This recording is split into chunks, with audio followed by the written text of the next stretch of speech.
Terima kasih untuk kesempatan ini. Ini kesempatan yang jarang terjadi ya, di mana pas ada pelayanan, pas ada yang kurang tahun. Yang ulang tahun pas bicaranya. Ini unik ya. Lalu yang apa ya? Yang rekannya juga pas ulang tahun, pas istrinya juga ulang tahun. Jadi unik ya.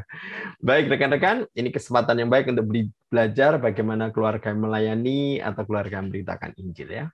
Mari kita masuk dalam doa sekali lagi. Saya akan mengajak kita berdoa. Bapa, pimpinlah kami untuk mengerti bagaimana kami mempersiapkan anak kami, keluarga kami untuk melayani Tuhan, untuk memberitakan Injil. Di dalam nama Tuhan Yesus kami berdoa. Amin. Bapak Ibu, saya akan persiapkan PowerPoint saya. Sebentar ya.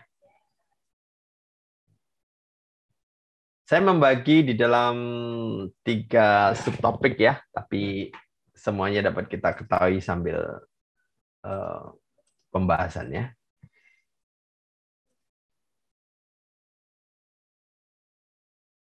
Nah, ini adalah slide pertama ya. Nah, di dalam slide pertama, slide kedua saya menunjukkan foto keluarga saya karena ada kaitannya dengan topik hari ini ya. Jadi ini adalah foto keluarga kami seperti yang pernah saya tunjukkan di gereja ya. Anak saya sekarang lagi kuliah di Malang dan tentu saja mengambil bagian di dalam pelayanan. Pas malam ini ada wisuda di Seminari Alkitab Asia Tenggara dan ia bermain orkestra di dalam tim musik yang dipentaskan oleh Saat ya. Nah, Bapak Ibu, nanti saya akan bercerita mengenai anak saya, bagaimana dia terlibat dalam pelayanan dan juga penginjilan ini. Lalu berkaitan topik pembahasan kita, ada 2 buku yang sangat menolong saya di dalam membina keluarga dan mempersiapkan keluarga dalam pelayanan. Ya, buku pertama judulnya Masa Penuh Kesempatan. Buku yang bagus sekali. Mengenal bagaimana peran orang tua di dalam mengetahui apa kata dan bagaimana mempersiapkan mereka mendatang ya. Jadi gambar cover ada warna hitam putih itu anak waktu bayi, waktu masih anak-anak, kemudian waktu remaja ya. Kemudian ketika dewasa lalu menjadi tua ya. Buku berikutnya yang juga menolong saya adalah ini. Nah, buku ini ditulis oleh 2 profesor, tentu saja buku ini lebih berat. Yang pertama tadi juga oleh profesor, tetapi dalam bahasa yang lebih ringan ya. Baik, kalau Bapak Ibu tertarik, Bapak Ibu bisa membaca dan mendapat banyak wawasan dari sana ya. Nah, yang saya maksud dengan subtopik adalah topik kita utama adalah bagaimana keluarga yang melayani atau memberitakan Injil. Nah, subtopik pertama adalah dan yang penting sekali adalah menyatakan kepedulian kepada anak. Nah, ini penting sekali ya.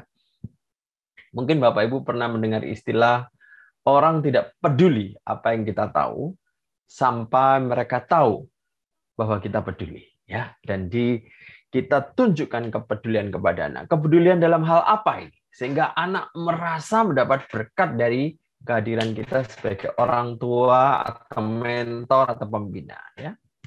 Saya akan bacakan satu ayat Efesus 2 ayat 10. Karena kita ini buatan Allah diciptakan dalam Kristus Yesus untuk melakukan pekerjaan baik yang dipersiapkan Allah sebelumnya. Ia mau supaya kita hidup di dalamnya. Nah, surat Efesus ditulis oleh Paulus dari Roma ketika dia di penjara. Dia menulis kepada jemaat Tuhan di Efesus dengan harapan mereka mengerti siapa diri mereka. Ya, itu sebabnya kalau kita perhatikan di ayat 10a, di sana dikatakan, kita ini buatan Allah. Yang menarik Bapak Ibu, di dalam bahasa aslinya setelah diterjemahkan, ini adalah suatu kalimat yang indah, yaitu kita ini masterpiece Allah. Nah, tentu saja Adam waktu pertama kali dicipta, dia tidak pernah meragukan siapa Allah. Dia tidak pernah bertanya, siapakah dia? Dia tahu persis siapa Allah, dia tahu persis siapa dirinya, dia tidak ada pertanyaan itu. Nah, di dalam kaitan ini, anak kita sangat berbeda. Mari kita lihat sebentar ya. Ayat yang ke-26 dikatakan, baiklah kita menjadikan manusia. Ini kalau kita ringkas, pernyataannya akan menjadi seperti ini. Manusia adalah ciptaan Allah. Kalau dia buat personal, aku adalah ciptaan Allah. Ayat ini kalau berlanjut, menurut gambar dan rupa kita. Kalau dibuat personal, aku adalah gambar rupa Allah. Nah, Bapak Ibu, saat penciptaan identitas atau deskripsi tentang manusia ternyata sangat luar biasa. Beberapa karakteristiknya yang kita warisi adalah sebagai berikut. Ya. Aku adalah ciptaan Allah, aku adalah gambar rupa Allah, aku adalah milik Allah. Dia penciptaku, aku tentu saja miliknya. Begitu Adam dicipta, langsung diberitahu apa yang perlu dikerjakan. Seandainya Allah tidak bicara, Adam akan kebingungan. Nah, itu sebabnya saya sebut, aku memerlukan firman Allah. Aku pelaksana mandat dari Allah. Aku makhluk hidup karena nafas Allah, bukan karena kebetulan, bukan karena peristiwa alam yang misterius. Aku dipelihara oleh Allah. Setelah Taman Eden jadi, manusia diletakkan di sana. Aku adalah pengelola ciptaan Allah, bukan perusak, bukan penghancur, bukan pengeksploitasi. Aku berelasi dengan Allah. Aku adalah pemimpin ciptaan Allah. Masih ada beberapa lagi. Aku berkomunikasi dengan Allah, sehingga Adam memiliki komunikasi yang sangat sempurna, karena dengan Allah sendiri. Bahkan Daud menambahkan, aku karya dahsyat ajaib oleh Allah. Aku memiliki kekekalan dari Allah, dan yang luar biasa juga, Adam tahu tujuan hidupnya. Aku ada untuk memuliakan Allah.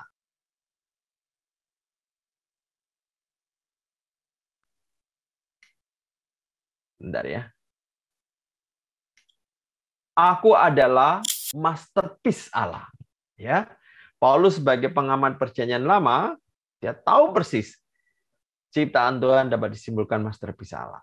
Nah, Bapak Ibu, Adam tahu ini semua. Tidak ada pertanyaan dalam dirinya. Nah, ketika Adam kemudian tidak taat pada Tuhan, lalu kemudian memberontak, terjadilah perpisahan itu. Yang kasihan adalah anak cucu cicit keturunannya lama-lama tidak tahu tentang apa yang diketahui oleh Adam tersebut. Nah, saya pernah menunjukkan gambar ini. Sehingga ketika Adam dan Hawa terpisah, mereka kemudian menyebabkan anak keturunannya tidak mengenal Allah. Tetapi manusia dicipta dengan suatu keinginan kembali pada Tuhan. Agustinus mengatakan kalimat ini. Engkau menciptakan kami untuk dirimu ya Tuhan, dan hati kami selalu gelisah hingga kami menemukan ketenangan padamu. Nah, Bapak Ibu, apa yang saya maksudkan? Coba perhatikan identitas kita tadi. Yang dicetak kuning itu menunjukkan kaitan antara manusia dengan Allah, Bapak Ibu. Ketika manusia terputus dari Allah, yang terjadi adalah semacam ini. Itu menjadi pertanyaan besar pada diri anak-anak kita. Aku ini siapa? Aku ini milik siapa? Aku perlu apa? Nah, Bapak Ibu, itu menjadi pertanyaan yang muncul di dalam hati anak-anak kita. Juga pernah muncul dalam hati kita. Sehingga, jikalau pertanyaan tidak mendapat jawaban, itulah yang menimbulkan kegelisahan. Di pengertian yang lain, begitu terputus dengan Allah, apa yang terjadi? Saya ulang, misalnya, aku ada untuk memuliakan Allah. Begitu terpisah, aku ada untuk apa? Bahkan dia tidak sadar bahwa hidupnya untuk memuliakan Allah. Atau pertanyaan terakhir, aku adalah masterpiece Allah, jikalau terputus dari Allah, dia tidak tahu aku ini siapa. Terus bertanya-tanya tentang diriku apa. Nah, kalau orang tidak mengenal dirinya dari firman Allah, alternatifnya apa? Alternatifnya semacam ini. Kebetulan terjadi, gelembung udara, makhluk yang tidak lebih berarti daripada sebutir pasir, Suatu jamur di permukaan satu planet, kera tak berambut. Dengan kata lain, Bapak Ibu, inilah pertanyaan anak-anak kita. Jikalau kita mau peduli, mari kita tahu pertanyaan ini kadang-kadang tidak diucapkan, tetapi ada. Dan jikalau mereka mendapatkan perhatian dari orang tua, itu melegakan mereka. Mereka perlu jawaban pertanyaan ini. Jadi Bapak Ibu, saya akan tunjukkan berbagai pertanyaan dalam hati anak-anak kita. Siapa aku ini? Apa penampilanku baik-baik saja? Mengapa hidup ini sangat membingungkan? Apa aku akan bisa mengingat semua peraturan? Apa yang benar dan apa yang salah? Siapa yang harus kuikuti perkataannya? Apa yang terjadi dengan tubuhku? Kadang-kadang mereka nggak berani tanya. Apa yang aku lakukan dengan hidupku? Kenapa aku lahir sebagai manusia? Apa aku akan sukses atau gagal? Apa orang menyukaiku? Apa aku normal? Nah, ini pertanyaan anak saya juga waktu kecil. Apakah Allah memang ada? Lalu bagaimana tahu Allah ada? Bagaimana cara bergaul? Kenapa aku minder? Ini pertanyaan-pertanyaan real. Pertanyaan-pertanyaan yang kadang-kadang tidak diajukan kepada kita sebagai orang tua atau orang dekat. Tetapi pertanyaan ini ada. Nah, kalau kita ngobrol, peduli dengan anak, lalu bisa menjawab pertanyaan-pertanyaan ini, atau bisa memberikan jawaban, sekalipun dia tidak tanya. Dia tahu kita peduli. Dan ini investasi besar yang akan mempersiapkan dia untuk suatu saat ingin melayani bersama kita untuk menjawab pertanyaan-pertanyaan adik-adik dia, atau adik-adik kelas dia, atau adik-adik rohani dia. Ya. Pertanyaan berikut misalnya, dari mana aku berasal? Apa tujuan hidup ini? Ini pertanyaan saya juga dari remaja sampai saya masuk di universitas. Dan pertanyaan-pertanyaan begitu besar itu tidak berani saya tanyakan, karena kayaknya orang lain nggak tanya ya. Bukan mereka nggak tanya, mereka juga tanya, tapi mereka juga lihat loh, orang lain nggak tanya. Jadi sama-sama punya pertanyaan, merasa pertanyaan itu nggak ada yang peduli, disimpan, tapi menggelisahkan. Karena apa? Pertanyaan besar kok nggak tahu jawabannya. Itu membuat minder, membuat gelisah, Bapak Ibu. Tapi kalau kita tahu ini pertanyaan, dan kita menggiring percakapan sampai menjawab, bagi dia, papa mamaku hebat mengerti pertanyaan di dalam hatiku. Ini karena manusia sudah terputus dari Tuhan Allah. Dan lain-lain. Nah, Bapak, ini kan tentu saja orang tua peduli. Nah, Bapak Ibu, hasil survei di Amerika mungkin bisa menjadi acuan kita. Ya, berapa orang tua yang peduli spiritualitas? Yang peduli cuma 29%, Bapak Ibu. Yang tidak peduli 71%. Dengan kata lain, anak-anak ini kalau dari kecil tidak mendapat jawaban di pertanyaan itu, hidupnya akan dihabiskan untuk mencari jawaban itu. Tidak mungkin terpikir untuk melayani, apalagi penginjilan pada orang lain. Jadi Bapak Ibu, kita tidak boleh berharap sambil kita tidak menggubris mereka, lalu ketika besar kita berharap mereka ikut terlibat pelayanan atau penginjilan bersama kita. Karena mereka akan pikir, kekristenan tidak memberikan jawaban. Ya. Jadi Bapak Ibu, mari kita menyadari hal ini. Ya. Apalagi kalau kita menyadari anak-anak dalam keberdosaan banyak sekali problemnya. Mati rohani, dimurkai Allah, terhukum, budak dosa, binasa, musuh Allah. Mereka perlu pertolongan kita. Ya. Hidup sia-sia akan dihakimi tersesat dan sebagainya. Nah, Bapak Ibu, inilah yang menjadi pemikiran kita dan keprihatinan kita. Saya akan tunjukkan ya. Nah, Bapak Ibu, kenapa kita perlu perhatikan mereka? Karena saat mereka di bawah usia 13 tahun atau di bawah 18 tahun, kesempatan untuk menginjili mereka. Saya sudah tahu teman saya tidak terlalu peduli anaknya. keburu anak ini sudah SMA. Keburu tidak terlalu diperhatikan. Lalu berharap anaknya terlibat pelayanan. Boro-boro terlibat pelayanan. Anaknya ini jadi ateis. Karena memang nggak pernah dirawat kerohaniannya dari kecil. Nah, jadi Bapak Ibu, waktu masih kecil, jawablah pertanyaannya, peduli. Kalau perlu diinjili. Ini di hasil survei Amerika. Hasil survei di Indonesia semacam ini. Jadi, mari kita memikirkan kebutuhan anak-anak kita dan berusaha memberikan kesadaran bahwa kita sangat peduli dan memberikan waktu, memberikan jawaban terhadap pertanyaan-pertanyaan dia. Saya ingat kelas 3 SMP itu pertanyaan muncul dalam hati saya, kenapa aku lahir sebagai manusia? Apa tujuan hidupku? Siapa aku ini? Dan ternyata pertanyaan saya simpan itu juga pertanyaan teman-teman saya. Dan entah kenapa, cepat atau lambat kita memang akan muncul pertanyaan itu. Kalau kita dilayani dan dijawab, kita akan merasa, aduh, saya hutang budi pada orang itu. Kayaknya saya ingin membalas budinya. Kalau orang itu ajak saya pelayanan, saya akan dukung. Nah, kalau yang memberi jawaban orang tua, wah, kesempatan baik untuk mengajak anak-anak kita. Ya. Nah, Bapak Ibu yang kedua, meluangkan waktu bersama anak. Ya. Kita sudah punya kepedulian, tahu pertanyaan yang besar apa, dan kita berusaha menjawab. Salah satu strategi yang perlu kita pikirkan adalah meluangkan waktu bersama anak, sehingga terjadi kedekatan, keakraban, keintiman, dan anak ini biasa curhat, tanya macam-macam kepada kita. Ya. Jadi kalau kita nggak pernah meluangkan waktu bersama anak, lalu anak juga tidak mau curhat, tidak mau cerita, ya harap maklum gitu ya. Ada sepasang suami istri yang sangat kaya di BSD.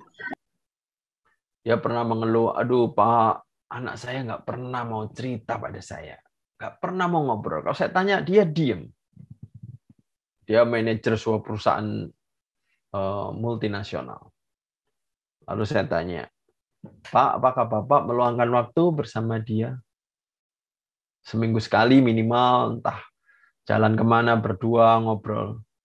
Enggak, Pak. Ya. Jadi Bapak Ibu, dia tidak ada investasi, tapi mau menarik interest-nya, mau menarik hasilnya. Tidak bisa. Ya. Nah, ini hasil penelitian. Penelitian oleh Barna Group terhadap 3.795 remaja di Gereja Injili menyatakan 54% remaja jarang bercakap dengan ayah. 1 di antara 4 remaja tidak pernah mengobrol hal penting. 1 di antara 5 remaja tidak pernah mengalami kasih yang ditunjukkan oleh ayahnya. Wah, ini sayang sekali ya. Jadi saya mengingatkan supaya kita pikirkan bagaimana waktu bersama anak. Dr. Lauren menganalisis orang-orang di sensus di Amerika Serikat dan menemukan bahwa ketidakhadiran ayah menjadi faktor yang lebih kuat. Tentu saja kalau mama tidak hadir, papa tidak hadir, ini lebih berkontribusi dalam kenakalan anak daripada kemiskinan. 39 gadis remaja menderita penyimpangan pola makan, anoreksia nervosa mengungkapkan bahwa 36 diantaranya dipicu oleh ketidakdekatan dengan ayah. Jadi Bapak Ibu, supaya anak itu kondusif untuk ngobrol, curhat, ngomong, baik soal teman-temannya, soal studi, soal apa yang menjadi unek-uneknya dia, apalagi problem pribadinya, luangkan waktu secara khusus untuk anak. Ya. Nah, saya bersama Karisa, putri saya, itu banyak waktu saya investasikan bersama dia. Misalnya camping bersama, ya.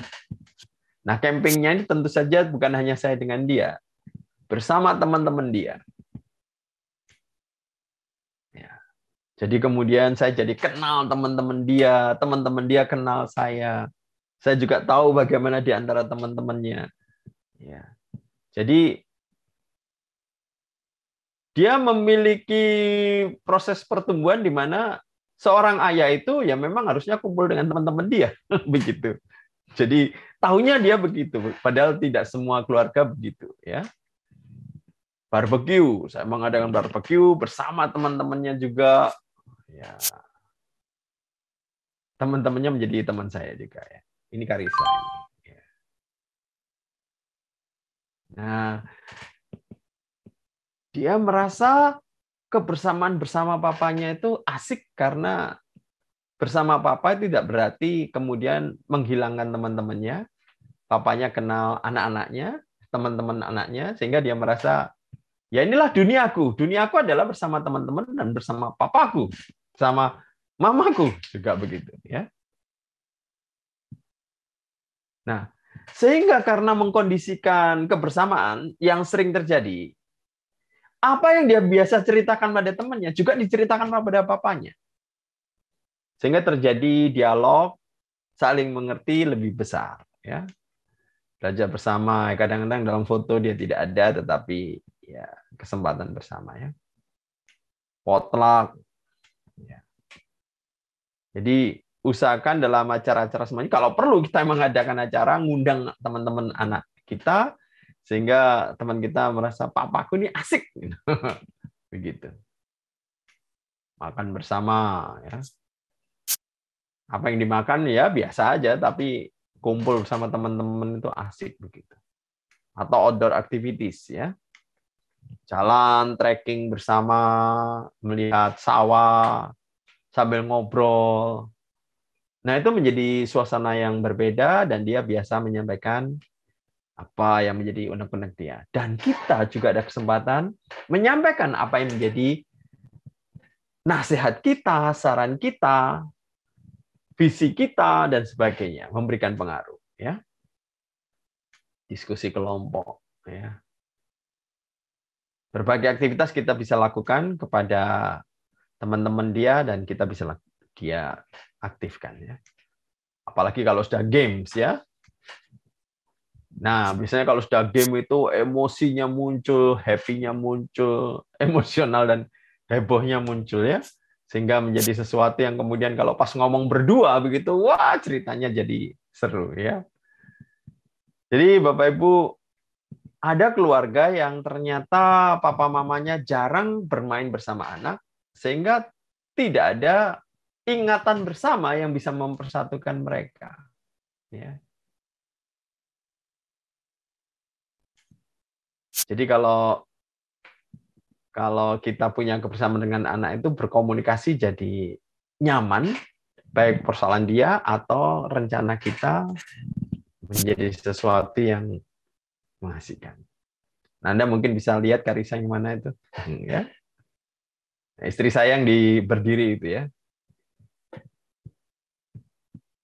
Jadi kami kumpul sama anak-anaknya, ya. Sama apa? Teman-teman anak saya. Anak saya yang pakai kaos hitam sebelah kiri. Bahkan kalau perlu main bersama dengan anak, ya. Ini temannya sampai ketakutan tutup aja. Ini permainan yang aduh mengerikan. Tapi saya ikut ya supaya bisa bersama anak. Nah itu saya, ya. Ada yang moto. Ini aduh mengerikan, ya. Saya sampai teriak-teriak. Tapi emosi kami jadi nyambung, ya. Bayangkan di ayun-ayun tinggi semacam itu. Nah, karena anak juga mengetahui bagaimana ekspresi kita saat ketakutan, saat bingung, terjadi kesamaan emosi, maka komunikasi jadi sangat baik sekali, begitu. Ya. Jadi Bapak Ibu, luangkan waktu bersama anak. Tentu saja meluangkan waktu tidak harus semacam ini, ya. Bisa jadi kita mengerjakan sesuatu bersama di sekitar rumah juga bisa, ya. Jadi sesuatu yang misalnya pergi. Sekarang saya dan anak saya itu kalau dia pas ada di Jakarta, kami dating setiap minggu sekali, ya. Pergi ke tempat kafe berdua ngobrol, atau tempat sepi ngobrol, atau di mobil sama makan bakpo ngobrol. Jadi biasa berkomunikasi dari hati ke hati, gitu. Ya. Nah, suatu saat pas saya memerlukan apa untuk mendorong dia untuk pelayanan atau mengabarkan Injil, sudah tidak perlu introduksi panjang lebar, dia tahu apa yang saya maksudkan, ya. Nah, sekarang masuk yang ketiga, Bapak Ibu. memberi pengertian kepada anak. Bapak Ibu, saya pernah mengajukan pertanyaan kepada banyak orang, dan banyak orang tidak bisa menjawab. Tujuan hidup kita itu apa? Tentu saja yang menjawab memuliakan Allah banyak, tapi detailnya bagaimana kemudian bingung. Nah, anak kita perlu mengetahui apa tujuan hidup, karena itu menjadi suatu pertanyaan yang besar dalam hidup kita. Dia, kenapa aku lahir sebagai manusia? Apa tujuan hidupku? Nah, mari kita memberi pengertian kepada anak kita. Apa tujuan hidup dia? Tujuan hidup kita adalah menjadi seperti Kristus. Kalau tujuan hidup ini tidak diketahui, dia akan hidup sembarangan, yang penting happy. Now, here, begitu. Nah, kalau kita sudah berikan tujuan hidup, maka dia sadar, aku harus menjadi seperti Kristus. Maksudnya apa? Yaitu bijak menyadari keberadaan Allah dan kehendaknya. Bukan hanya bijak secara pikiran, wawasan, pandangan, pemikiran, tetapi juga baik melakukan segala sesuatu dengan cara menyenangkan Tuhan. Nah, Bapak Ibu, tujuan hidup ini kelihatan sederhana, tetapi sangat diperlukan anak-anak kita. Ketika mereka tidak tahu tujuan hidup, ya hidupnya jadi amburadul sembarangan. Tapi kalau mereka tahu tujuan hidupnya, oh, asalkan hidupku bermaksud untuk menghindari kehendak Allah, aku sudah meleset dari tujuan hidup. Ketika aku berusaha melakukan sesuatu, tidak memikirkan untuk cara menyenangkan Tuhan, hidupku sudah meleset. Aku harus balik. Ya. Dan salah satu kaitan dengan tujuan hidup seperti Kristus adalah, nah, Matius 28, amanat agung ini. Ya. Jadi Bapak Ibu, dia melihat kaitan antara tujuan hidup yang harus dimiliki manusia, siapapun, dan kaitan amanat agung. Jikalau dia sadar hidupnya seperti Kristus, maka dia juga harus seperti Kristus yang ingin menjadikan semua bangsa muridku. Ya, jadi tidak ujuk-ujuk, ayo ikut penginjilan. Dia tidak melihat korelasinya dengan sepanjang pelayanan hidup dia, tidak melihat kaitannya dengan tujuan hidup dia, apalagi kalau tujuan hidup dia sekedar happy, yang penting fun. Lalu ini tiba-tiba suruh amanat agung penginjilan, dia tekan setengah hati. Ya. Lalu berkaitan tujuan hidup, kalau dia sudah fix, mengerti, kita tinggal menjelaskan apa kaitan pelayanan dengan kegiatan dan tujuan hidup dia. Misalnya, dia bergereja. Nah, dia harus mengerti apa definisi gereja lokal. Nah, saya pernah membahas di dalam pelatihan pemuritan. Ya.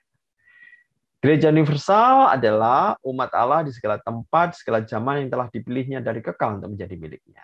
Nah, tetapi yang penting adalah, gereja lokal itu artinya apa?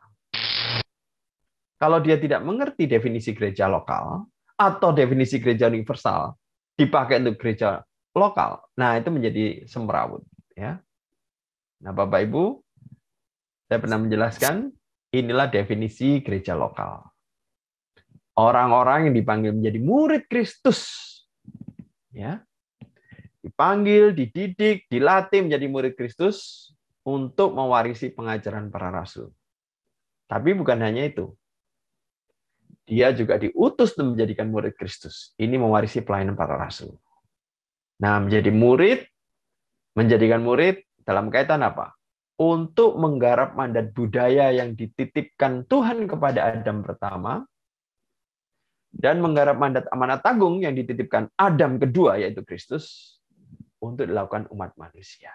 Ya, dia harus mengerti ini. Jikalau tidak, yang disebut pelayanan itu, dia akan pikir, oh, pelayanan itu menyanyi di gereja saja. Pelayanan itu melakukan aktivitas di gedung gereja.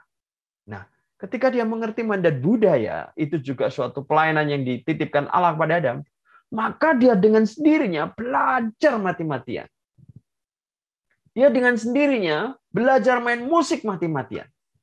Karena apa? Dia sedang mempertanggungjawabkan untuk menggarap mandat budaya di hadapan Tuhan.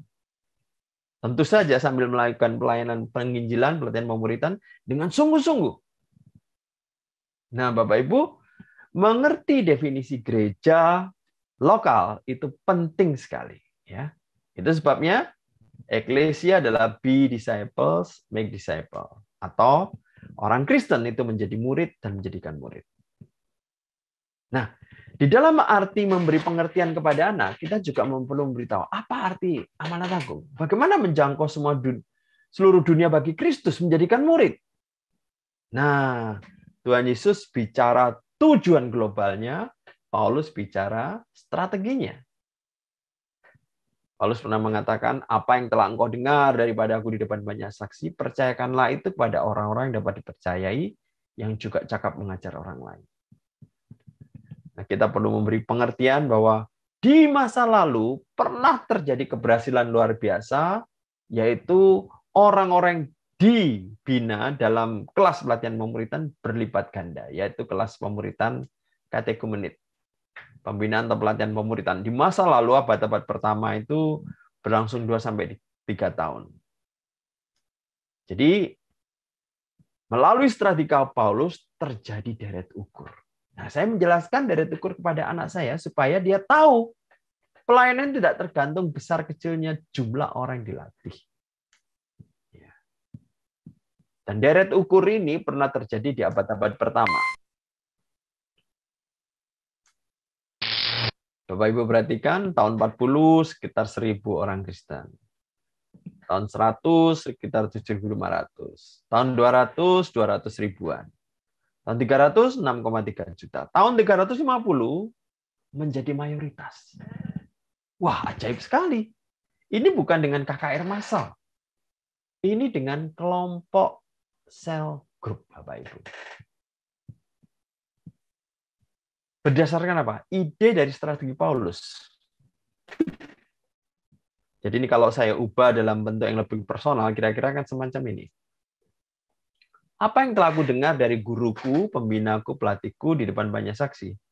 Ku percayakan itu kepada orang-orang lainnya yang dapat dipercaya, yang juga cakap mengajar orang lain. Jadi, saya memberikan pengertian kepada dia mengenai deret ukur. Ya. Pelayanan kita di gereja sebagai orang Kristen harus berstrategi deret ukur seperti Tuhan Yesus, Paulus, dan gereja di abad-abad pertama. Mari kita lihat ya deret ukur ini. Jadi Bapak Ibu, kalau kita mengadakan acara besar yang hadir 500, pasti senang ya. Sewa tempat yang luas, biaya yang besar, persiapan berbulan-bulan.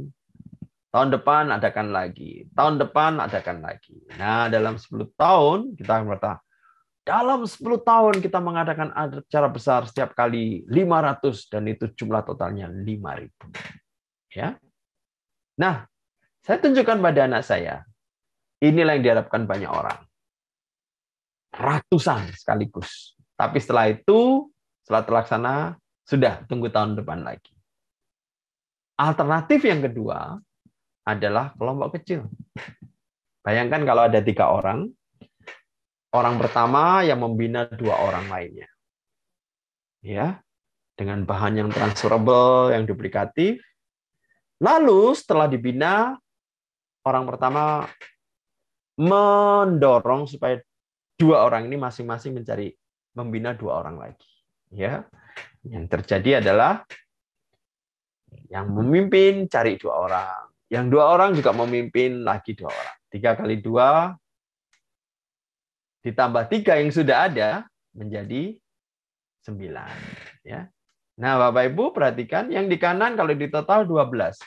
Dibanding yang di kiri sudah 1.000. Apa yang bisa diharapkan dari pelayanan di kanan ini? Nah, saya berikan pengertian pada dia. Coba kita lihat tahun ketiga. 9 orang ini masing-masing membina 2 orang lagi. Ada kemungkinan 1 orang membina 3, 4, 5, bisa. Tapi anggap saja masing-masing 2. 9 kali 2, ditambah 9 yang sudah ada, menjadi 27. Nah, jumlah total 39. Dibandingkan kiri, sudah 1.500. Nah, kalau dia tidak diberikan pengertian deret ukur secara menyeluruh, dia akan pikir, aduh, ini pelayanan macam apa yang di kanan ini. Tapi kalau kita lihat ya, deret ukur ini ternyata pangkat 3. Tahun kelima, tahun ke-6. Dan di sini anak saya baru sadar. Di dalam jangka panjang, deret ukur yang di kanan lebih potensial dibanding deret hitung yang di sebelah kiri. Nah, disitulah dia mengerti kenapa saya membina kelompok kecil berulang-ulang di banyak kesempatan. Bahkan Bapak Ibu, kalau yang di kiri ini bukan 500 setiap kali acara, tetapi 5.000 tetap dalam jangka panjang, yang di kanan lebih besar. Ini yang tidak dilihat orang, tetapi ini yang dilihat oleh Tuhan Yesus, ini yang dilihat oleh Paulus.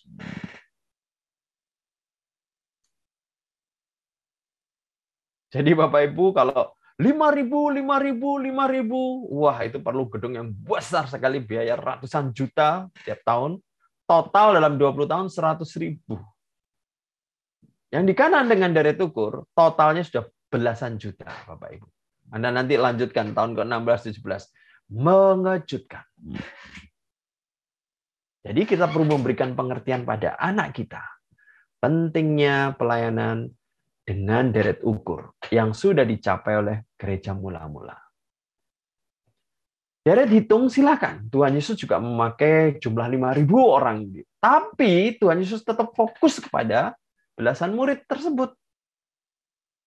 Paulus juga berfokus pada beberapa murid. Karena murid-murid sekalipun jumlah sedikit, kalau mereka dilatih dan berduplikasi, dampak jangka panjangnya besar sekali. Nah, banyak gereja yang tidak melakukan ini, sayang sekali. Ya. Nah, Bapak Ibu, saya juga memberikan pengertian pada dia, dampak memimpin di dalam pelatihan pemuritan bagaimana. Mari kita lihat hasil riset ini. Efek memuridkan orang lain terhadap pertumbuhan rohani pribadi. Ada yang bilang sedikit berpengaruh, ada yang tidak berpengaruh. Ternyata 80,7% mengatakan banyak pengaruhnya. Jadi Bapak Ibu, dia diberikan pengertian. Kalau kamu memuridkan, melatih, membina orang, dampaknya pada kamu terjadi suatu kesadaran luar biasa dalam dirimu. Kamu sendiri bertumbuh. Maka meskipun yang dilatih sedikit, ada semangat.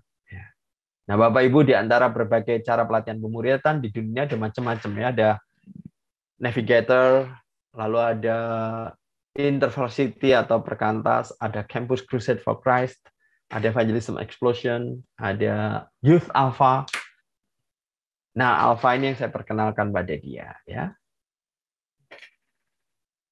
Alpha itu akronim ya.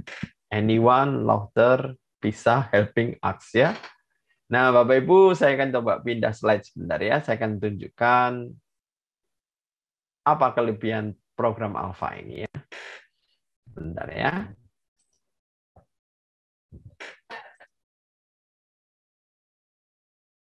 Nah, ini Bapak Ibu.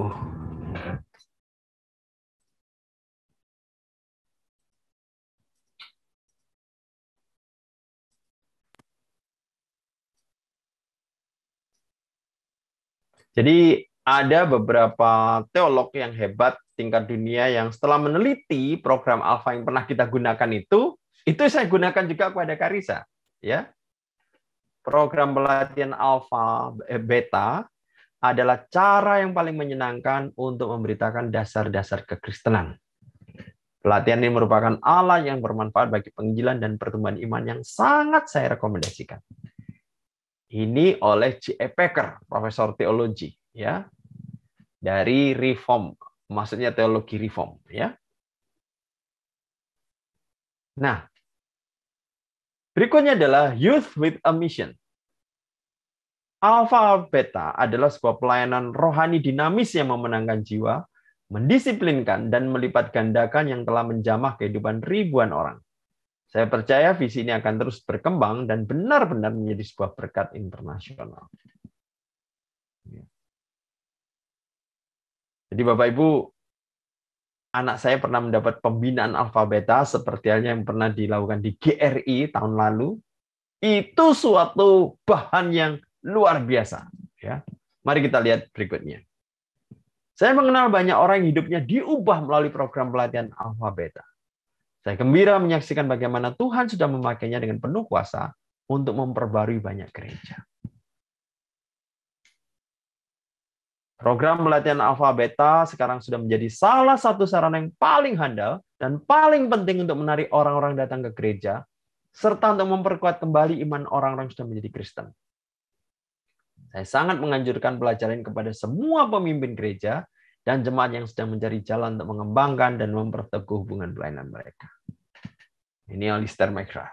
Jadi anak saya tahu visinya, tahu deret ukur strateginya, tahu alat yang bisa digunakan untuk efektif menjangkau teman-teman atau orang lebih muda dari dia. Dan kita sudah mempelajarinya. Ya. Satu lagi. Inti Injil adalah penginjilan dan pemuritan. Program pelatihan Alpha Beta dirancang untuk melakukan kedua kegiatan tersebut secara efektif. Kami telah menetapkan program tersebut di gereja setempat dengan sukses besar.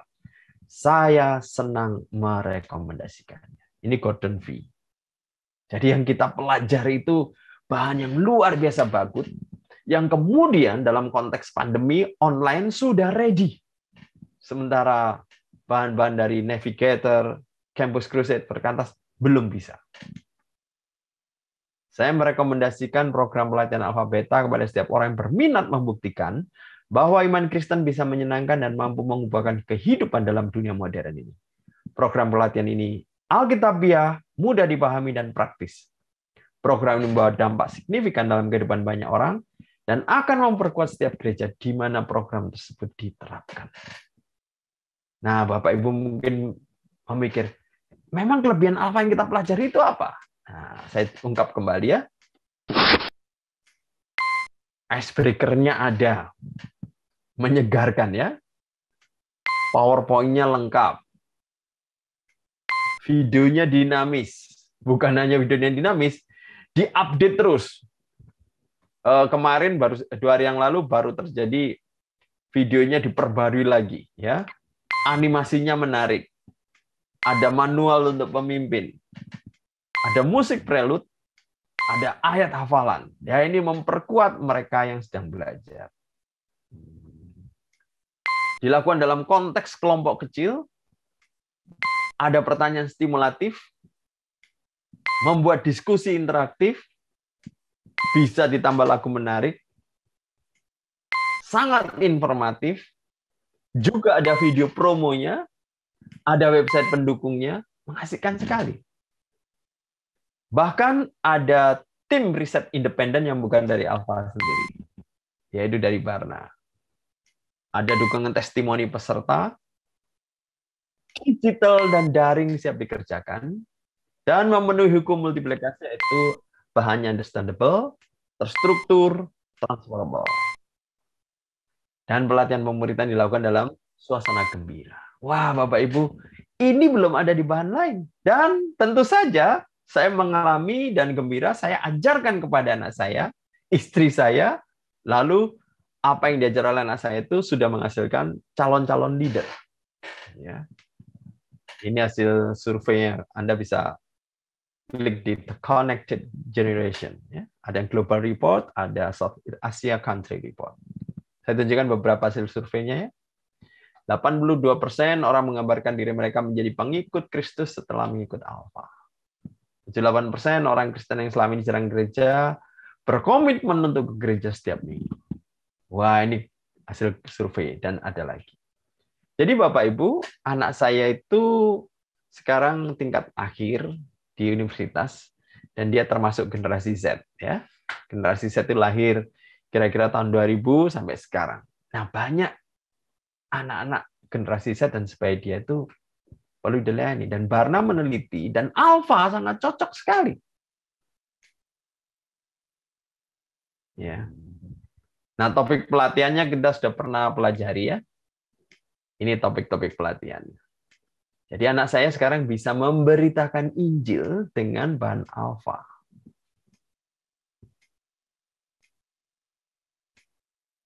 Nah, Bapak Ibu, anak saya sudah mahasiswa. Tapi yang dibina oleh anak saya dan tim saya itu yang anak SMA juga sudah bisa melakukan alfa. Karena bahannya seperti yang saya sebutkan tadi. Ada PowerPoint-nya, videonya, animasi sudah lengkap semacam ini. Jadi alangkah senangnya melihat anak bisa memberitakan Injil secara kelompok, ya. Lalu bersama istri saya juga berkolaborasi, lalu melihat anak-anak SMA yang dibina juga bisa menjadi leader, kemudian melatih, ya. Bahannya ada dan kita sudah memilikinya, kita tinggal melakukannya, ya. Saya ingat kalimat dari Billy Graham, Bapak Ibu. Billy Graham sudah melayani penginjilan terbanyak dalam sejarah dunia, ya. Tapi setelah beliau tua, dia mengucapkan kalimat semacam ini. Jika sisa hidup saya tinggal 2 tahun, saya akan memilih 2 orang untuk saya bina secara khusus dalam pelatihan pemuritan. Mereka lah yang akan melanjutkan pelayanan. Nah, Billy Graham setelah merenung di usia tua, pilihan yang paling tepat adalah melatih orang lain. Ya. Lalu orang itu melanjutkan, dia meninggal misalnya. Itu ternyata pemikiran setelah dia. Jangan sampai kita setelah tua baru kepikir, oh iya ya itu bagus ya. Wah, anak kita sudah menjadi oma opa juga ya. Kalimat lain dari Billy Graham, setelah dia lebih tua lagi, saya tidak akan melakukan KKR, deret hitung maksudnya ya. Saya akan memberikan seluruh hidup saya kepada 12 orang, saya akan menginvestasikan hidup saya untuk mereka. Jadi Bapak Ibu, kalau kita tidak setua Billy Graham, kita tidak perlu menunggu sampai tua baru memiliki pemikiran ini. Mari kita mengutamakan yang bukan deret hitung, tapi deret ukur dengan bahan yang sudah ready. Ya. Nanti suatu saat kalau Bapak Ibu yang sudah mengadakan pelatihan alfa perlu penyegaran kembali training for trainers, saya akan mempersiapkan diri. Ya. Nah, ada suatu kutipan dari Bapak Purnawan. Sangat menarik kenyataan yang terungkap di Manila saat dilangsungkan Kongres Penginjilan Sedunia di Lausanne II, bahwa bagian terbesar para rohaniwan dibawa kepada Kristus justru lewat pelayanan pribadi oleh kaum awam. Seringkali penginjilan pribadi yang dilakukan oleh kaum awam lebih efektif dibanding dengan dilakukan oleh rohaniwan. Jadi, siapa yang paling efektif menjangkau orang-orang seusia Karissa? Karissa. Siapa orang yang paling bisa menjangkau orang-orang seusia para pemuda-pemudi kita? Mereka. Mereka harus dilatih, dipersiapkan, ya, dengan bahan yang sudah ada. Dan kenapa banyak orang tidak tertarik di gereja? Nah, hasil riset mengatakan ini. Program tidak menarik. Bapak Ibu, puji Tuhan, Alpha adalah program yang menarik. Beta adalah program yang menarik. Mari kita sajikan, buat interaktif, ya. Jangan mensuruh mereka klik sendiri. Tidak mengasihkan. Itu harus diklik oleh leader, lalu leader yang mengarahkan diskusi, baru terjadi interaksi, dan itu yang terjadi di 166 negara saat ini. Di 36.000 lokasi, oleh 30 juta orang yang menggunakan Alpha secara tepat demikian. Nah, mari kita dengar testimoni dari Karissa ya.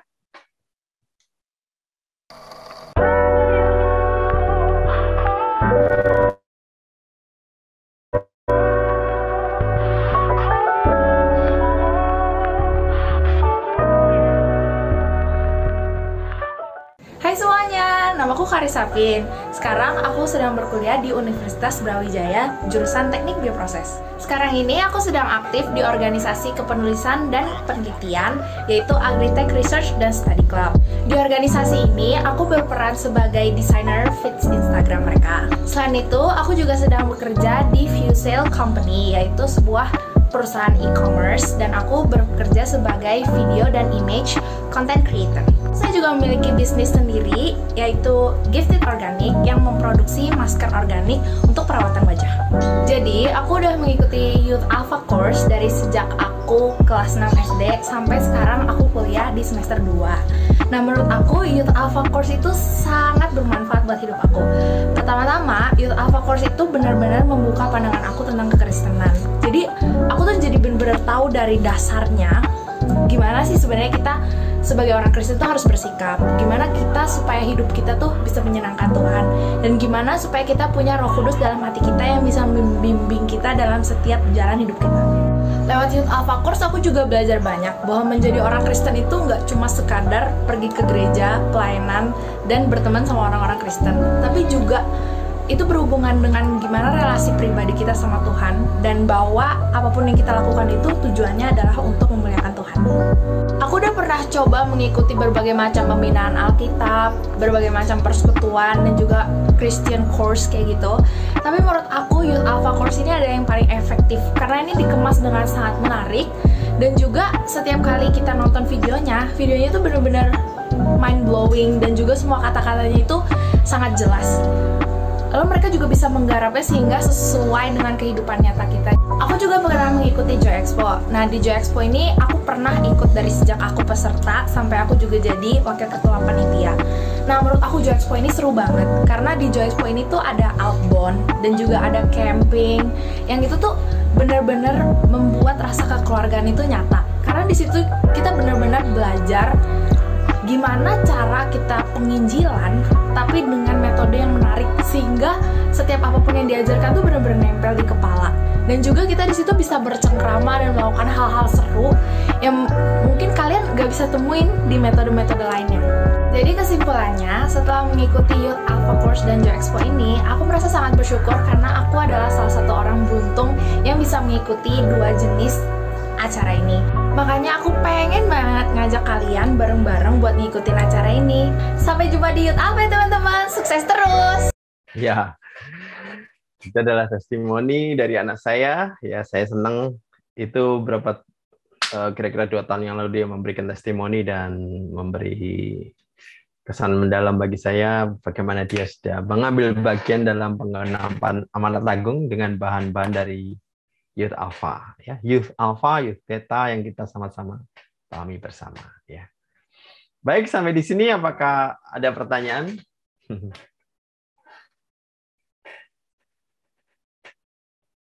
Kalau ada pertanyaan, silakan. Ya.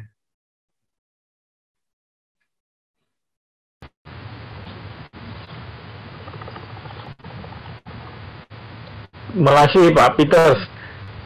Ya. Bapak Ibu, saudara-saudara, ayo bertanya, kesempatan yang langka ini ya. Malam ini Pak Peter sudah membukakan banyak hal, mencelikkan mata rohani kita, bagaimana seharusnya sebagai anak-anak Tuhan untuk bisa mencapai sebuah tujuan hidup yang Tuhan tetapkan buat kita.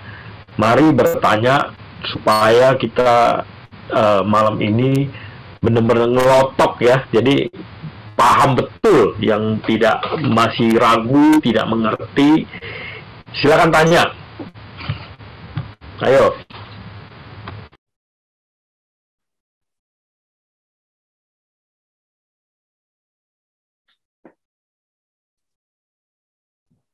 Sambil menunggu pertanyaan, saya dulu juga tidak bisa memberitakan Injil, ya. Dan kebingungan bagaimana harus memberitakan Injil. Nah, sewaktu saya mahasiswa baru tahu memberitakan Injil, tapi itu pun pakai bahan-bahan yang traktat. Waktu itu belum ada internet, ya. Jadi puluhan tahun berikutnya baru saya mengenal internet dan kemudian bisa belajar pakai internet, dan ternyata ada bahan-bahan yang bahkan masa pandemi pun bisa digunakan, yaitu yang Youth Alpha, Youth Beta. Dan puji Tuhan, jauh hari sebelum itu, sebelum pandemi, saya pernah mengajar anak saya dengan Youth Alpha. Begitu pandemi, anak saya juga bisa menggunakan itu sehingga tetap produktif di dalam pelayanan penginjilan. Ya. Semoga Bapak Ibu, saudara-saudara sekalian, menekuni bahan yang sudah ada tersebut untuk menjadi duplikasi. Sampai sekarang saya menggunakan, ya.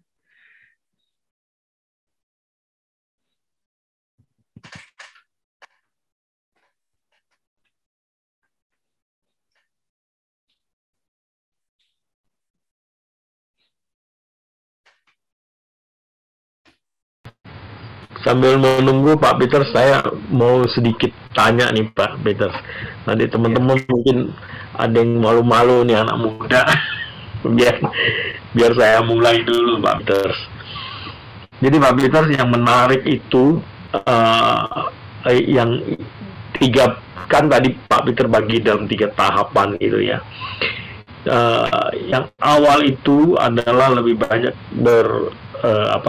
didikan orang tua, bagaimana membawa anak-anak menjawab segala rasa penasaran, pertanyaan-pertanyaan yang tidak terjawab selama ini, yang mungkin kadang-kala diucapkan. Ada anak yang lebih lebih extrovert, dia bisa sampaikan, tetapi bagi anak-anak yang dia punya karakter introvert, dia mungkin tidak sampaikan. Menjadi tugas kita orang tua adalah bercerita, menyampaikan, meskipun tidak bertanya, tetapi kita sampaikan itu supaya pertanyaan-pertanyaan yang selama ini yang dialami anak-anak turunan manusia berdosa itu, mereka sampai dewasa memahami ya apa yang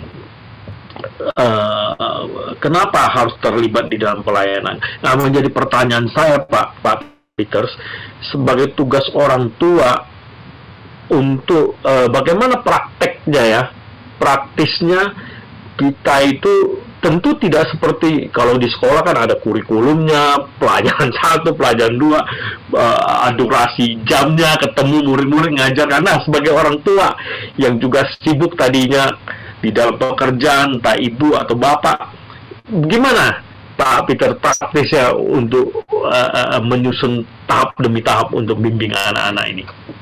Terima kasih Pak Peter. Jadi kalau kita lihat hasil riset Barna maupun bilangan riset tadi, kelihatan bahwa usia mereka bertobat potensial itu di bawah 13 tahun atau di bawah 18 tahun. Sehingga selain kita mempersiapkan diri untuk menjawab pertanyaan-pertanyaan yang mungkin tidak dikatakan tapi ada, kita juga mengerahkan kemampuan kita untuk ada waktu menjelaskan Injil berulang-ulang sampai ada satu masa di mana Tuhan pakai mereka bisa bertobat begitu. Nah, itu menjadi perjuangan kita. Jangan sampai ada seorang teman saya di Karawaci itu, selama ini sibuk dengan bisnisnya, tahu-tahu anaknya sudah SMA, sudah hampir perguruan tinggi, baru dia sadar, loh, anakku udah besar ya? Ya, telat ya. Nginjili tidak pernah, menjawab pertanyaan tidak pernah, lalu berharap anaknya jadi baik-baik saja. Mana bisa begitu. Ya. Nah, jadi yang perlu kita pikirkan adalah pertanyaan itu ada, jadi buatlah waktu yang jelas bagi anak. Misalnya, saya dulu ingat waktu setiap malam itu, waktu di SD ya, di kamar kami, di atas kasur, saya cerita tentang Daud, tentang cerita-cerita Alkitab, sambil bisa memberitakan Injil, sambil kemudian mengkaitkan dengan jawaban-jawaban bagi pertanyaan yang mungkin tidak muncul. Sampai akhirnya juga bertanya misalnya, agama lain juga punya Alkitab, punya kitab suci. Bagaimana kita tahu kitab suci benar? Nah, bagaimana kita tahu Allah ada? Ya, jadi suasana itu menjadi kondusif untuk dia bertanya. Nah, karena kita sudah tahu kemungkinan pertanyaannya apa, kita sudah mempersiapkan jawabannya jikalau dia bertanya begitu. Jadi tahap pertama adalah coba dengan pertanyaan-pertanyaan tadi bagaimana mempersiapkan jawaban. Ya, pertanyaan lazim sekali misalnya, istri Kain itu siapa? Dinosaurus itu bagaimana? Nah itu ya, itu kan lazim ya. Jadi itu perlu kita siapkan jauh-jauh hari kalau kita mau menceritakan kitab Kejadian misalnya. Nah, siap-siap dengan pertanyaan itu. Dengan demikian, anak ini tahu orang tuaku punya jawaban. Jawabannya berdasarkan Alkitab. Orang tuaku mantep deh. Begitu. Dan kalau dia kuriositasnya itu terjawab, dia tidak banyak waktu diboroskan untuk bingung dalam hidup ini. Tujuan hidupku apa? Pertanyaan ini aneh enggak? Nah, dia tidak perlu dihabiskan dengan waktu bingung, apalagi dengan kebingungan diam-diam, dia akses internet sendiri, dia tanya teman, pada akhirnya tersesat sendiri. Nah, begitu. Jadi kita perlu alokasikan waktu secara rutin yang memungkinkan dia, kalaupun pertanyaan mulai muncul dalam benaknya, dia tahu, nanti malam aku bisa tanya apa-apa. Begitu. Begitu Pak Eri. Terima kasih Pak Peters. Ya.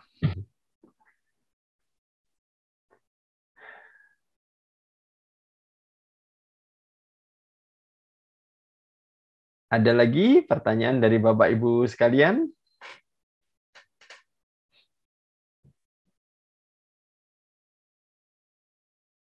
Kalau belum, saya ingin tunjukkan satu data menarik ini ya. Sebentar ya. Saya juga pernah menunjukkan data ini kepada anak saya supaya dia mengingat tugas yang penting yang dia perlu kerjakan ya. Jadi kalau Bapak Ibu perhatikan di layar ini nampak ada tahun yang saya munculkan. Ini adalah tahun 1825 ya.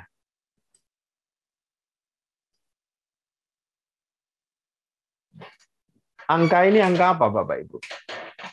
Ini adalah angka setelah ribuan tahun sejak Adam dan Hawa dicipta pada tahun 1825, untuk pertama kalinya penduduk dunia mencapai angka 1 miliar. Jadi Anda bisa bayangkan ya, untuk mencapai 1 miliar perlu ribuan tahun. Yang mengejutkan, mencapai 2 miliar ternyata hanya diperlukan waktu 105 tahun. 3 miliar hanya perlu 28 tahun. 4 miliar hanya perlu 16 tahun. 5 miliar 14 tahun. 6 miliar 12 tahun. 7 miliar 11 tahun. Dengan kata lain, jikalau dalam 11 tahun tidak memberitakan Injil atau tidak melakukan apa-apa, 1 miliar penduduk dunia sedang hilang arah menuju kebinasaan. Nah, saya memberikan pengertian pada anak supaya dia tahu apakah waktu-waktu energi yang digunakan untuk yang lain sepadan dengan terhilangnya orang-orang ini. Begitu. Sehingga dia belajar memprioritaskan penggunaan waktunya, uangnya, energinya, pikirannya untuk hal yang bernilai kekal. Nah, Bapak Ibu, tujuan hidup kita itu memuliakan Allah. Di dalam 2 Korintus 4 ayat 15 menarik. Di sana dikatakan, dengan semakin banyaknya orang jadi percaya, menyebabkan semakin melimpahnya ucapan syukur bagi kemuliaan Allah. Demikian dari saya tambahannya. Sekali lagi, kalau suatu saat ada penyegaran bagi para trainers untuk alpha, saya akan mempersiapkan diri supaya bisa lanjut lagi ke beta dan kemudian terjadi pelipat gandaan multiplikasi. Jangan lihat awalnya, saya sudah menjadi makanan saya membina kelompok kecil, katakanlah 3 tempat orang, lalu ada orang membuka ruangan. Loh, ini Pak Peter, sedang apa ini? Ya, melayani kelompok. Oh, sedikit sekali orangnya. Bagi dia aneh. Bagi dia pelayanan itu ratusan, ribuan, begitu. Dia tidak melihat apa yang saya lihat, apa yang Tuhan Yesus lihat, yang Paulus lihat. Melalui kelompok ini akan bermultiplikasi yang dalam jangka puluhan, belasan tahun, lebih banyak jumlahnya, dampaknya, daripada yang ratusan atau ribuan yang sekarang dia lihat. Demikian.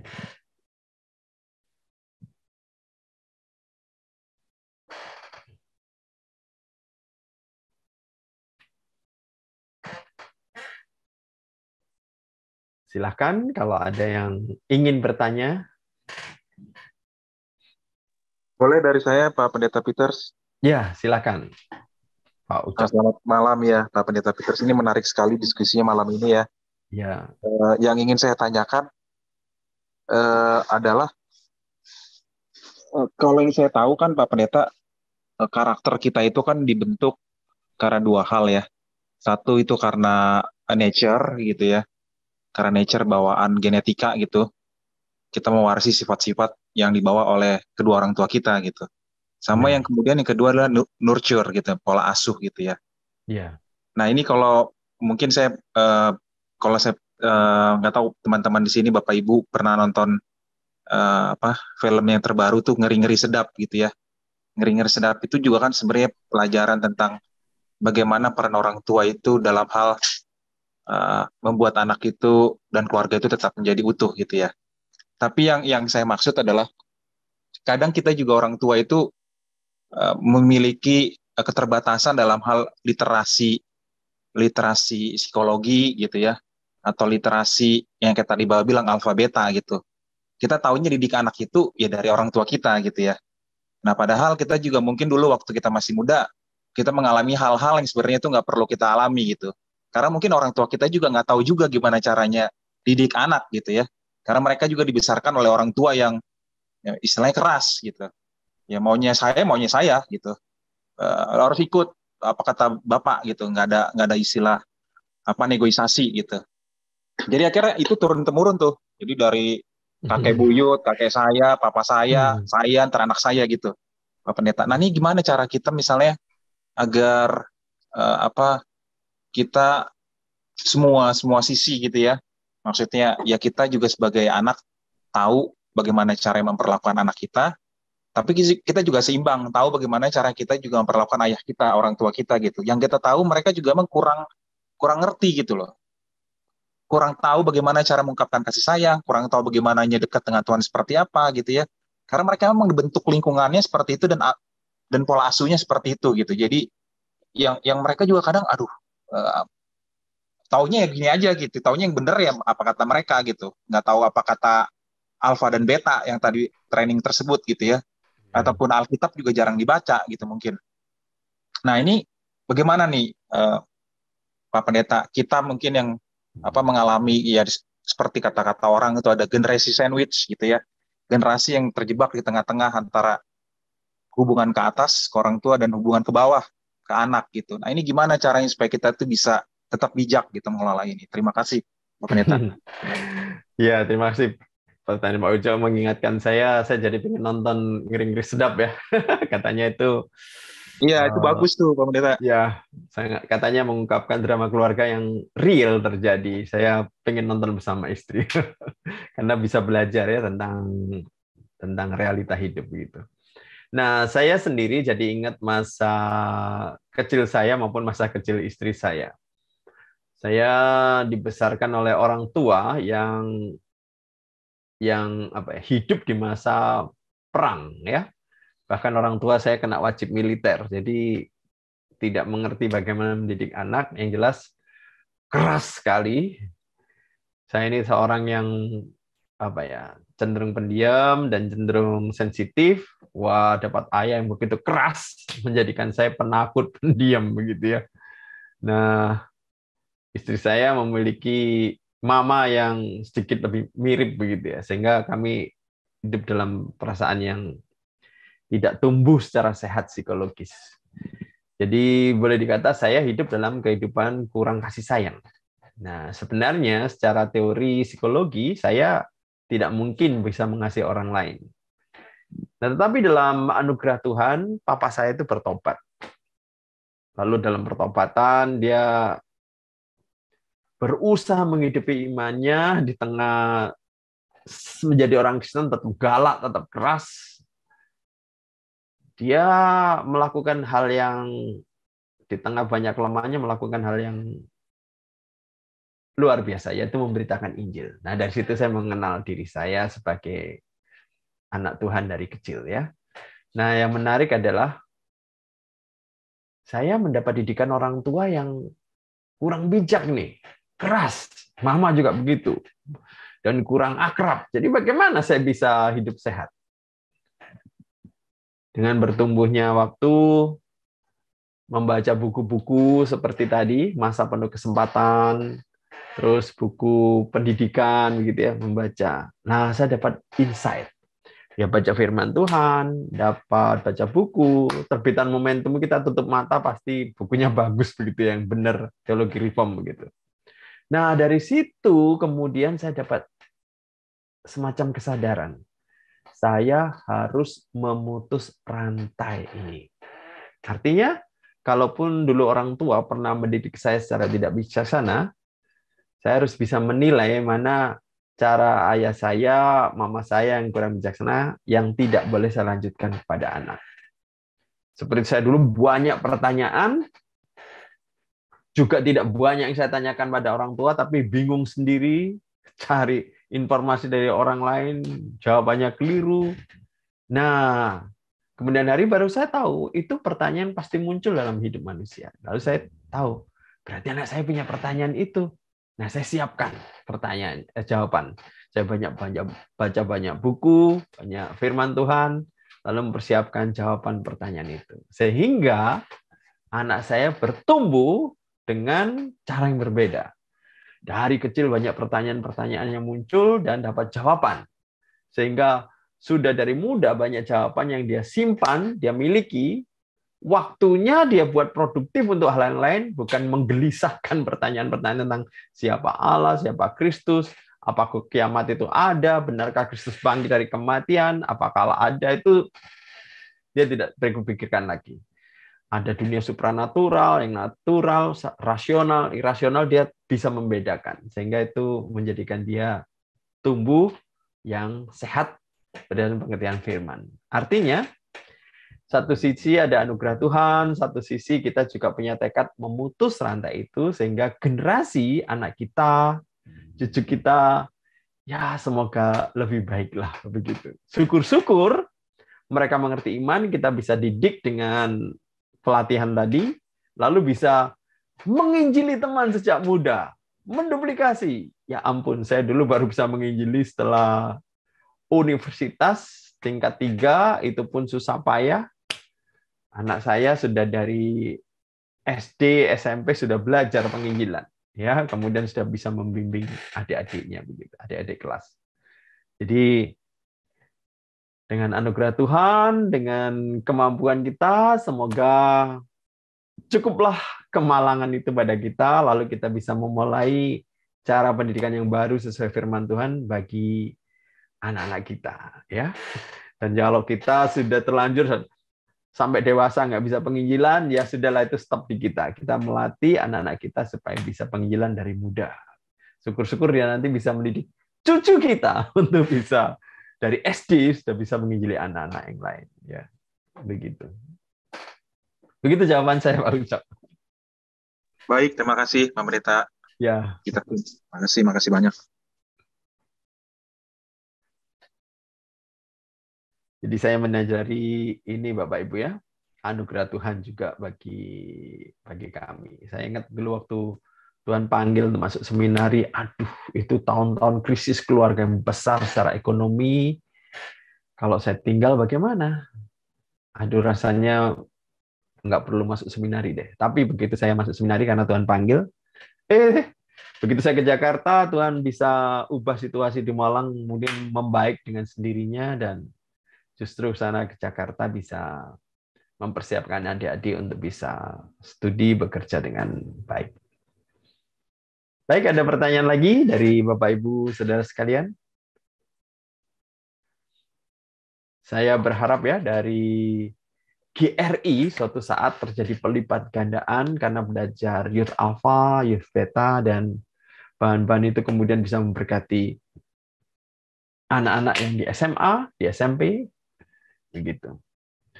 Nah, mungkin sambil menunggu pertanyaan saya tambahkan. Dulu saya tidak mengerti apa Youth Alpha, Youth Beta itu. Suatu ketika ada orang kasih tahu, ya, saya sudah belajar berbagai macam cara penginjilan.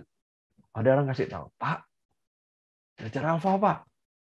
Apa itu? Dia memberikan penjelasan, lalu saya ikut. Yang mengajar saya itu Bapak Ibu, saya sudah insinyur, sudah STH, sudah MD. Yang mengajar saya itu anak SMA kelas 2. Bayangkan anak SMA kelas 2. Tapi saya pikir, ya saya belajar deh. SMA kelas 2 sudah menginjili, melatih banyak orang. Saya ikut di kelasnya dia. Ya ampun, ini banyak yang bagus nih.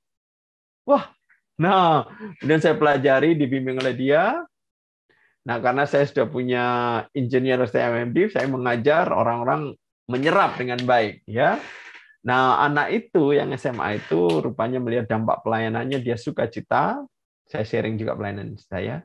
Dia masuk menjadi seorang mahasiswa teologi, lalu bergabung dengan gereja Anglikan sedunia, sekarang sudah menjadi referent di Malaysia begitu ya.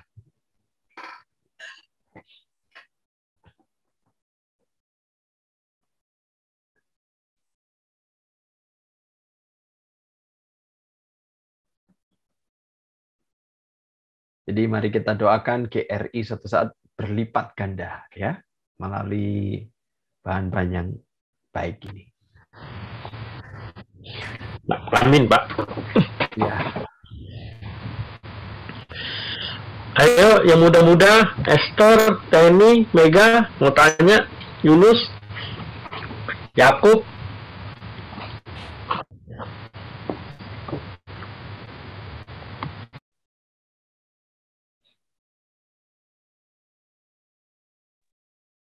Sudah jelas, Pak.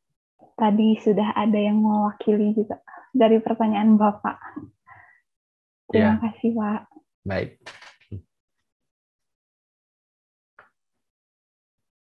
Dan saya mendoakan supaya kita yang di sini bisa ikut kelas alfa atau kelas beta ya. Kalau diadakan di KRI, ikutlah ya. Perintis alfa atau beta ini adalah Nicky Gamble di London ya. Dia memimpin kelas ini salah satu semester. Di akhir ada training for trainers. Dia ikut lagi. Lalu semester depan dia melatih lagi. Setelah itu semester berakhir dia ikut lagi training for trainers. Ada tim yang melatih. Dan karena dia sudah melakukan kira-kira ya anggap saja 35 tahun, ya berarti kan 35 kali 2 70 semester ya. Dia ikut training for trainers berapa kali? 77 kali. Jadi setiap kali akhir semester dia ikut lagi, dipersegar lagi, di-refresh lagi. Jadi kalau Anda pernah ikut training for trainers, kalau nanti ada penyegaran, saya usulkan ikut ya. Mereka yang pernah saya latih di SMA, kemudian sudah selesai, kemudian saya ajak training for trainers lagi. Jadi mereka ikut training for trainers beberapa kali. Gitu. Dan mereka studi di perguruan tinggi, lulus sekarang menjadi profesional di berbagai perusahaan. Begitu.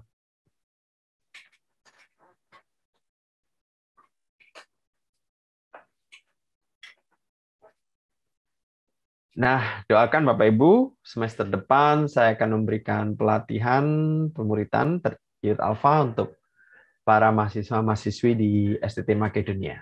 Ya, saya berharap mereka setelah dilatih satu semester bisa membuka kelompok untuk anak-anak SMA Makedonia.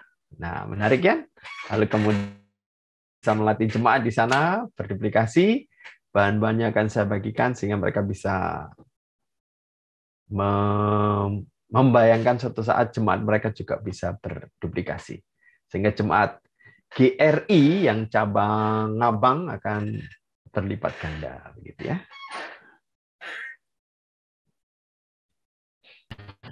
Oke, kalau nggak ada lagi yang mau tanya, terakhir Pak, saya mau satu pertanyaan lagi Pak. Mungkin ini terakhir, atau mungkin yang lain ada. Silakan ya, kalau masih ada, jangan malu-malu. Saya tanya satu Pak, mungkin di dalam keluarga-keluarga Kristen ya, mungkin jemaat GRI atau kita pun yang hadir malam ini, ada satu persepsi bahwa penginjilan itu kan ada banyak cara Pak, seperti itu. Kalau yang disampaikan Pak Peters ini pesannya, oh mungkin karena Pak Pak Petersnya pendeta, terus bisa seperti itu, bahwa anak putrinya bisa juga menginjili seperti itu lewat alfa beta gitu, seperti itu. Mungkin ada pemahaman jemaat itu penginjilan itu ya udah kesaksian hidup kita aja sehari-hari. Jadi ya pola itulah yang turun di dalam mendidik anak-anak juga, Pak. Bagaimana, Pak Peters? Terima kasih. Ya, jadi melalui kesaksian hidup itu sangat penting sekali. Saya ingat itu Master Cheng Yen waktu di Taiwan, itu masih remaja, lihat banyak misionari pergi ke Taiwan, menolong orang-orang Taiwan, dia penasaran, Anda ini bule-bule kok menolong orang Taiwan, kenapa? Nah, mari kita bayangkan orang bule itu diam aja tetapi menolong saja, maka dia akan jadi terus bertanya-tanya. Tetapi untunglah para bule itu menjawab, ya kami menolong orang-orang di Taiwan karena Tuhan sudah mengasihi kami.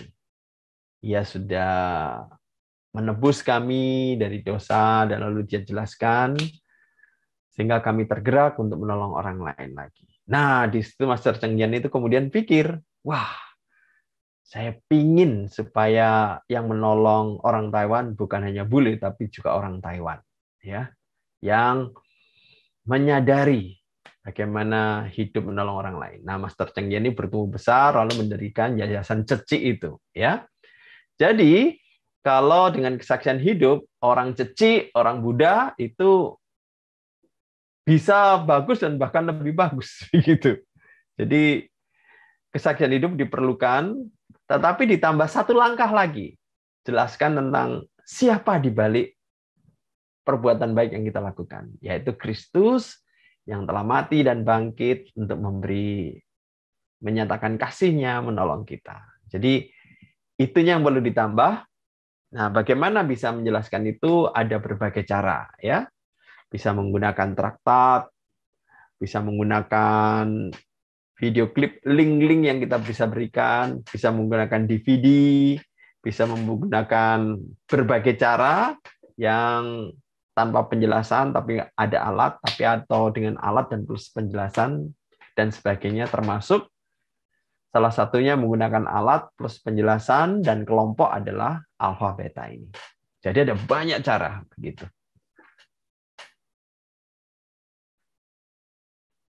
Demikian, Pak Heri. Baik, terima kasih Pak Peters. Jadi saya simpulkan bahwa memang bukan hanya sebatas bersaksi saja, tetapi memang kita ada bunyi yang harus kita sampaikan, ya Pak. Ya, benar. Semua orang Kristen ya Pak, bukan cuma pendeta ya Pak. Benar.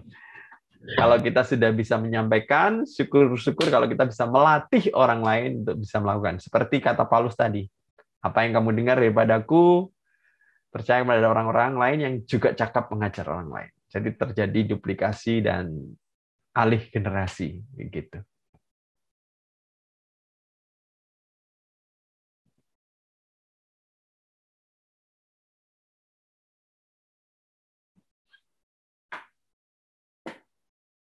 Demikian dari saya, Pak Eri.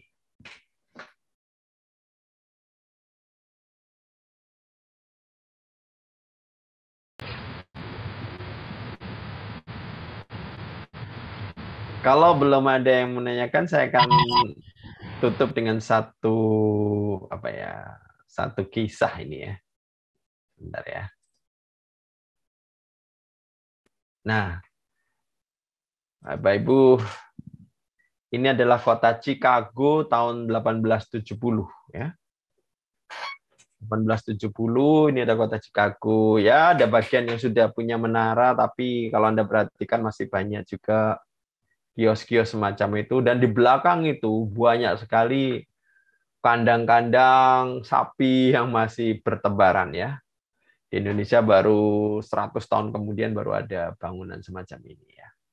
Nah, suatu ketika pada hari Minggu, Dwight L. Moody mengadakan suatu pertemuan di salah satu gedung ya. Dan dia menyampaikan pemberitaan Injil, dan kemudian dia mengatakan begini. Ini hari Minggu pagi ya. Saudara sudah mendengar Injil. Saya minta Anda memikirkan baik-baik, dan minggu depan saat bertemu kembali, saya harap Anda bisa memutuskan apakah yang Anda akan pilih. Ya, tentu saja saya berharap Anda memilih Tuhan Yesus. Ya, sekarang Anda sudah mendengar, saya harap Anda berpikir dengan tenang, baik-baik. Nah, Bapak Ibu, itu minggu pagi. Persisnya 8 Oktober 1871.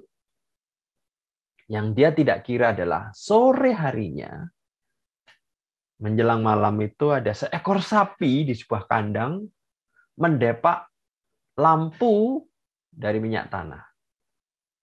Waktu terdepak, langsung jerami di kandang itu terbakar.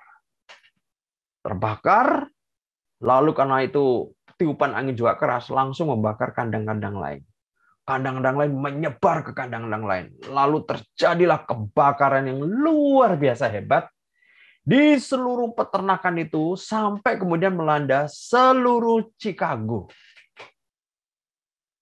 Jadi Bapak Ibu, 17.450 bangunan musnah. Diperkirakan menimbulkan kerugian hingga pada waktu itu 39 triliun, Bapak Ibu. Ini tragedi kebakarannya, mengerikan.